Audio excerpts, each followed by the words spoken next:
RMP వాళ్ళు మంచి సలహా ఇస్తున్నారంట రాష్ట్ర ప్రభుత్వానికి.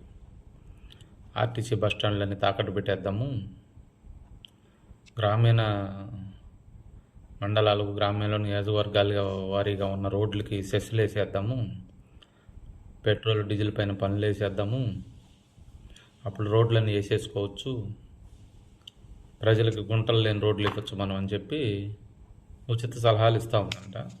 దాన్ని గవర్నమెంట్ యాక్సెప్ట్ చేస్తూ ఉంది. గతంలో జగన్మోహన్ రెడ్డి గారు గవర్నమెంట్ ఆస్తులు తాకట్టు పెడుతున్నారు, కాలేజీలు తాకట్టు పెడుతున్నారు, ఏడేటి కాలేజీలన్నీ ఇచ్చేస్తున్నాడు అని చెప్పి ఆగం చేసాం మనం. ఇప్పుడు మనం చేసే పని ఏంది? హైవేలు ఎప్పుడో ఇచ్చారు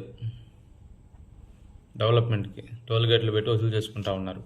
చెప్పారు వాళ్ళ బాకీ తీరిపోయిన తర్వాత వాళ్ళు మనకి హ్యాండ్ ఓవర్ చేసేస్తారు అని చెప్పి. అది ఇంతవరకు జరగలే. గ్రామాల్లో ఉన్న రోడ్లు కూడా ఇదే పరిస్థితే. మీరు వేయలేకపోతే నిదానంగా డబ్బులు ఉన్నప్పుడే కొంచెం కొంచెం చేయండి.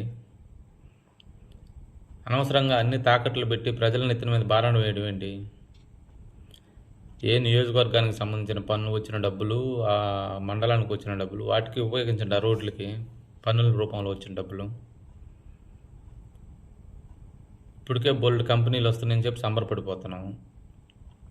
ఏ కంపెనీ ఎక్కడొస్తుందో, వాళ్ళకి ఎంత కేటాయిస్తున్నారో, దానివల్ల మనకు రాష్ట్రానికి ఎంత ఆదాయం, ఎన్ని ఉద్యోగాలు వస్తున్నాయి, దాని గురించి చెప్పమంటే డీటెయిల్స్ ఒకరు చెప్పిన వాళ్ళు లేరు. ఆ కంపెనీ గురించి ఒక డెమో స్క్రీన్ ప్రజెంటేషన్ చేయమంటే అది చేసేవాళ్ళు లేరు. వస్తున్నాయని చెప్పుకుంటారు.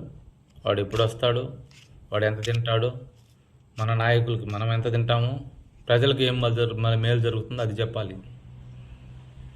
ఆ లులు మహల్ వాడికి వద్దు, వాడి వల్ల రాష్ట్రానికే నష్టం అని చెప్తే వినలా. వాడికి ఇచ్చేస్తున్నారు 100 కోట్ల విలువలు చేసే భూములు. మళ్ళీ రోడ్లు కూడా తాకట్టు పెట్టేస్తారా?